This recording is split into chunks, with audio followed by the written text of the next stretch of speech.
Macam-macam penyajian data. Di antaranya, data itu dapat disajikan melalui diagram lambang, diagram batang, diagram garis, dan diagram lingkaran. Perhatikan contoh berikut. Diketahui data sebagai berikut. Ini ada kolom tahun, kemudian ada jumlah banyaknya rumah ya, frekuensi berarti ini. Tahun 2017 banyaknya rumah ada 200, tahun 2018 ada 300, tahun 2019 ada 500, dan tahun 2020 banyaknya rumah ada 700. Dan jumlah keseluruhan banyaknya rumah ada 1.700. Tentukan diagram lambangnya. Baik, di sini untuk pembuatan diagram lambang, kalian bisa menggunakan berbagai gambar. Tergantung dari data yang disajikan. Kalau ini datanya tentang rumah, maka lambangnya rumah. Kalau nanti misalnya data disajikan tentang orang, berarti lambangnya orang. Jika data berbicara mengenai buah-buahan, maka diagram lambangnya boleh menggunakan buah-buahan. Jadi relevan gitu dengan yang dibicarakan di dalam data. Kita lihat tahun 2017 banyaknya rumah ada 200. Maka di sini ya diagram lambangnya tahun 2017 ada 2 rumah karena satu rumahnya mewakili 100 rumah. Jadi satu lambang rumah, satu gambar rumah mewakili 100 rumah. Sehingga di tahun 2017 ada 2 gambar rumah. Nah, di tahun 2018 dia ada 3 rumah. Karena jumlah rumah di tahun 2018 ada 300. Begitu juga tahun 2019. Di sini lambang rumahnya ada 5 ya, 1, 2, 3, 4, 5. Karena di tahun 2019 di sini banyak rumahnya 500 dan tahun 2020 ada 700, maka lambang rumahnya ada 7. Itu mengenai diagram lambang. Kemudian yang berikutnya ini ada lagi contoh soal, diketahui data profesi orang tua siswa dalam satu kelas. Dalam satu kelas ya, di sini ada yang berprofesi sebagai PNS itu 8 orang, yang berprofesi sebagai TNI 5 orang, sebagai petani 12 orang, sebagai guru 3 orang, dan wira swasta 2 orang. Nah, ini diagram batang. Tuh, diagram batang ya. PNS tadi kita lihat di slide sebelumnya dia ada 8 orang ya. Kemudian TNI ada 5 orang, maka dia di sini ya antara 4 dan 6. Petani ada 12 orang. Di sini 12 ya, banyaknya itu yang di sini yang berdiri dan profesi orang tuanya yang menyamping di sini. Untuk guru dia ada 3 orang, maka di sini tengah-tengah antara 2 dan 4. Untuk wira swasta ada 2 orang. Itu diagram batang. Jangan lupa diberi judul ya sebelum membuat diagram itu kasih judul di atasnya. Diagram batang mengenai apa? Ini contoh yang berikutnya. Diketahui data nomor sepatu siswa kelas 12 PM1 tahun 2021 adalah sebagai berikut. Pemilik nomor sepatu 36 ada 1 orang, pemilik nomor sepatu 37 ada 3 orang, dan seterusnya ya. Perintahnya di sini instruksinya buatlah diagram garisnya. Nah, ini untuk diagram garisnya. Pemilik nomor sepatu 36 ada 1 orang. Tadi ya bisa kita lihat pemilik nomor sepatu 37 ada 3 orang. Pemilik nomor sepatu 38 ada 1 orang. Jadi ini nomor sepatunya, yang bawah ini frekuensinya. Nanti kalian bisa menambahkan di sini di bawah angka-angka nomor sepatu ini ya, ditulis saja di sini. Nomor sepatu siswa. Kemudian ke atas ke sini ditulis frekuensi atau banyaknya ya. Nah, ini diagram garis karena dia menghubungkan setiap titik di sini ya. Nah, dihubungkan ke sini. Kemudian balik lagi ke bawah karena nomor pemilik sepatu nomor 38 hanya 1 orang. Garisnya naik lagi ke atas karena pemilik sepatu nomor 39 ada 2 orang.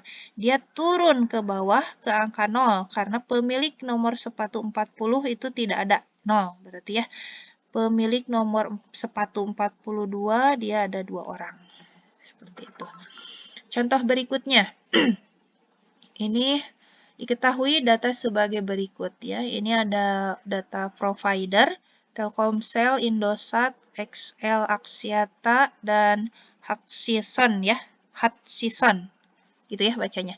Banyak pelanggan 81,6 juta, 33,1 juta, dan seterusnya. Perintahnya buatlah diagram lingkarannya. Nah, cara membuat diagram lingkaran, jangan langsung membuat lingkarannya, tapi kita hitung dulu. Buat lagi tabel tambahan, ya seperti ini, kemudian tambahkan kolom tambahannya, yaitu besar sudut pusat juring ya. Juring. Di sini banyak pelanggannya 81,6 juta, maka kita menghitungnya 81,6 dibagi 153,4. 153,4 itu asalnya dari jumlah ini, jumlah frekuensi. 81,6 ditambah 33,1 ditambah 30,4 ditambah 8,3 juta, itu hasilnya 153,4. 153,4 simpan di sini, kalikan dengan 360 derajat ya untuk besar sudutnya nanti. Hasilnya 191, sekian ya, dibulatkan menjadi 192 derajat. Yang kedua sama ya, 33,1 dari sini, dari frekuensi atau dari banyaknya, dibagi 153,4, itu jumlah keseluruhan frekuensi, kali 360 derajat. 360 derajat itu satu lingkaran penuh ya, satu lingkaran penuh itu nilainya 360 derajat. Ditemukan jawabannya 78 derajat setelah dibulatkan. Dan seterusnya sampai bawah seperti itu cara menghitungnya. Atau kalau ingin dalam bentuk persen, itu bisa juga. Berarti cara menghitungnya 81,6 dibagi 153,4 kali 100%. Kita akan memperoleh jawaban dalam bentuk persen. Nah, itu dicoba ya nanti dalam bentuk persen. Kemudian, kalau sudah menghitung semuanya, kita langsung melanjutkan ke gambar. Nah, di sini diberi nama ya 192 derajat, itu Telkomsel. 192 derajat diukur menggunakan busur derajat ya, seperti ini. Jadi luasnya segini gitu ya. Lalu Indosat 78 derajat, itu yang sebelah sini diberi nama Indosat 78 derajat. Dan seterusnya. Kalau tidak punya busur berarti untuk mengukur sudutnya dikira-kira saja ya, diperkirakan 190 derajat itu seberapa besar. Begitu. Yang berikutnya di sini diketahui data soal sebagai berikut. Ada lagi ya, ini jenis olahraga. Ada sepak bola, voli, tenis meja, bulu tangkis, renang, dan catur. Di sini ada banyak siswa yang mengikuti kegiatan tersebut ya. Banyak siswa yang mengikuti kegiatan sepak bola, ada 9, frekuensinya 9. Banyak siswa yang mengikuti bola voli, ada 6 siswa, dan seterusnya. Nah, ini yang harus kalian kerjakan adalah yang pertama membuat diagram batangnya, kemudian diagram lingkaran, diagram garis, dan diagram lambang. Untuk diagram lambangnya kalian bebas menggunakan gambar apa saja, yang penting ada kaitannya dengan jenis olahraga yang disajikan di sini. Ya. Kemudian satu gambarnya itu bisa mewakili berapa saja, itu terserah kalian. Misalnya sepak bola, ada seorang siswa yang membuat pekerjaannya atau membuat tugasnya sepak bola itu dilambangkan dengan sebuah bola.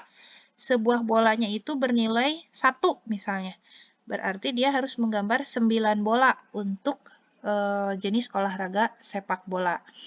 Kalau misalnya dia melambangkan sepak bola itu, satu bolanya lambangnya itu nilainya 5 misalnya. Satu bola bernilai 5. Maka untuk sepak bola dia cukup menggambarkan 2 buah bola, tetapi bola yang kedua, bola yang ke satu utuh ya karena nilainya 5. Bola yang kedua 4, kan 5 tambah 4, 9. Berarti bola yang kedua tidak utuh, gambar bolanya tidak utuh penuh full gitu, tapi ada bagian bola yang hilang karena satu bola bernilai 5 gitu, dan satu bola berikutnya bernilai 4, berarti gambar bolanya tidak utuh, ada yang hilang. seperti itu ya. Mudah-mudahan bisa dipahami.